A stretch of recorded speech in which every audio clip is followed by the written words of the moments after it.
Tēnā koutou. Tēnā koutou e tamariki mā. Ka te mihi o auraki ki a koe, o motu pohua e anō hoki. My name is Tipene O'Regan.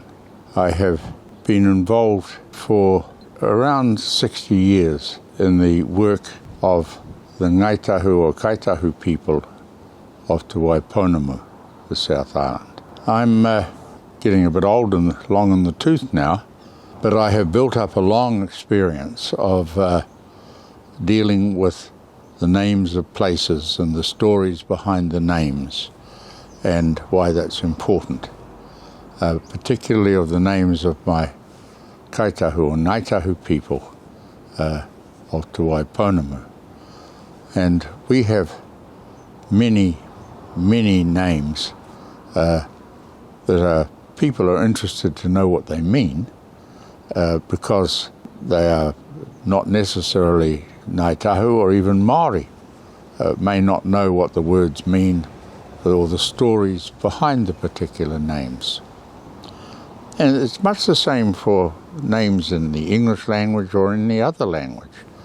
There is in fact a lake in Switzerland which has got 13 official names.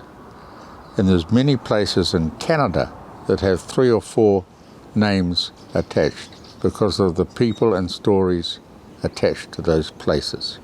So it's important really, in my view, to preserve and protect Māori names and where possible to make sure we've got correct spelling for them.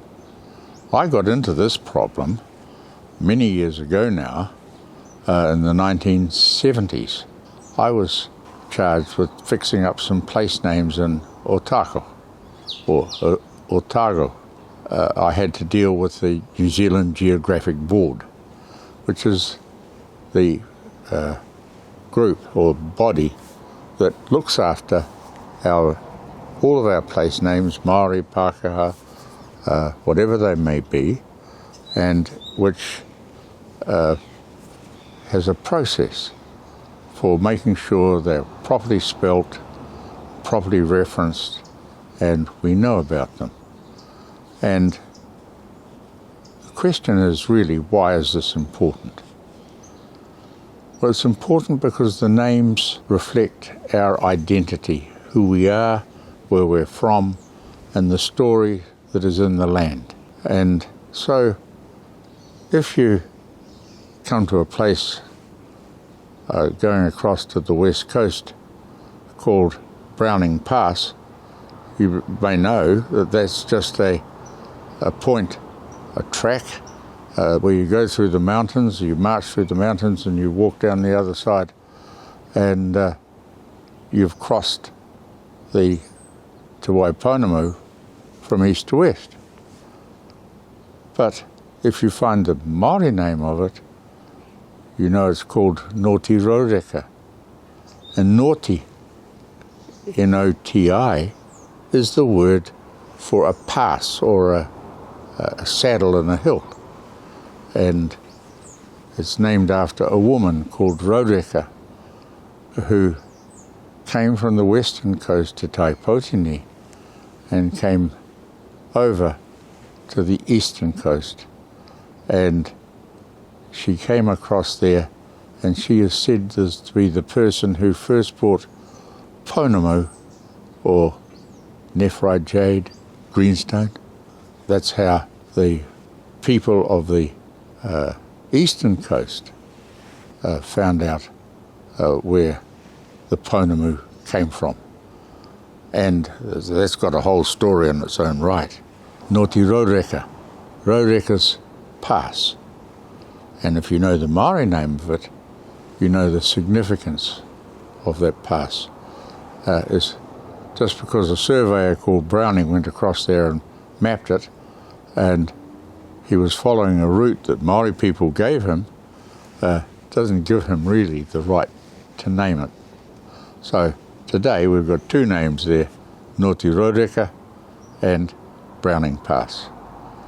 And we have a thing called dual naming, so that the stories don't get lost. And so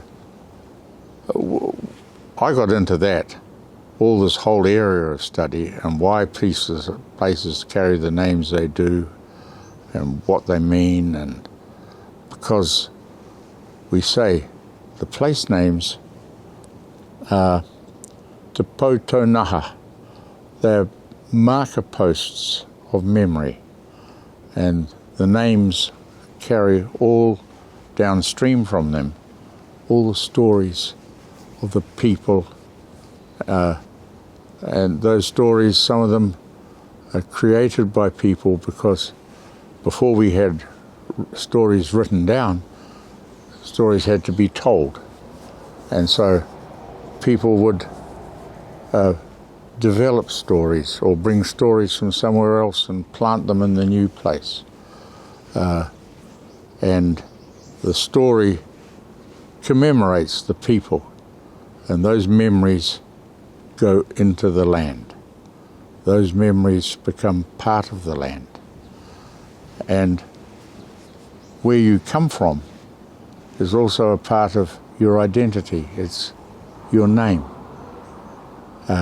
Your name is who you are.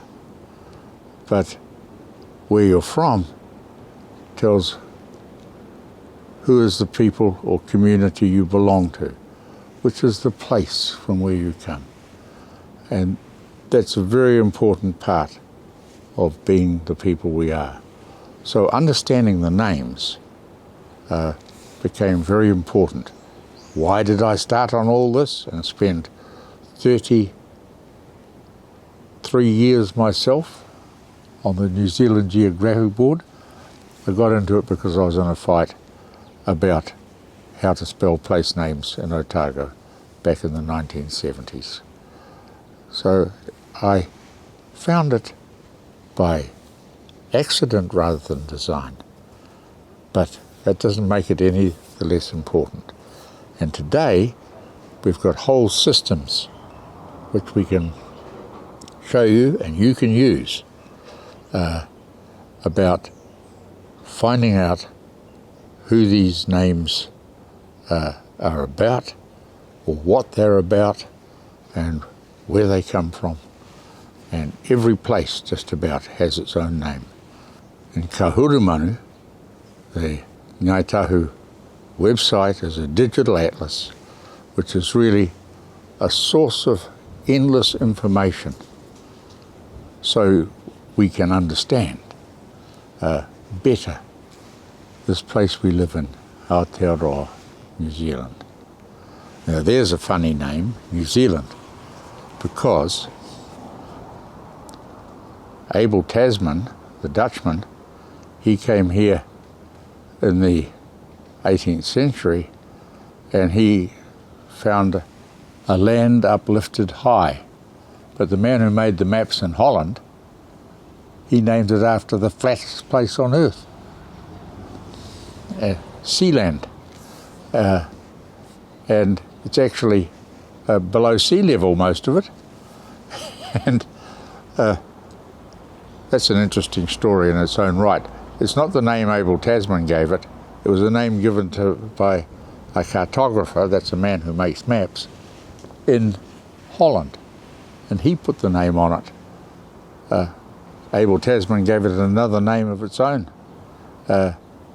And when you find out what that name was, you'll understand a bit more about why we're called New Zealanders.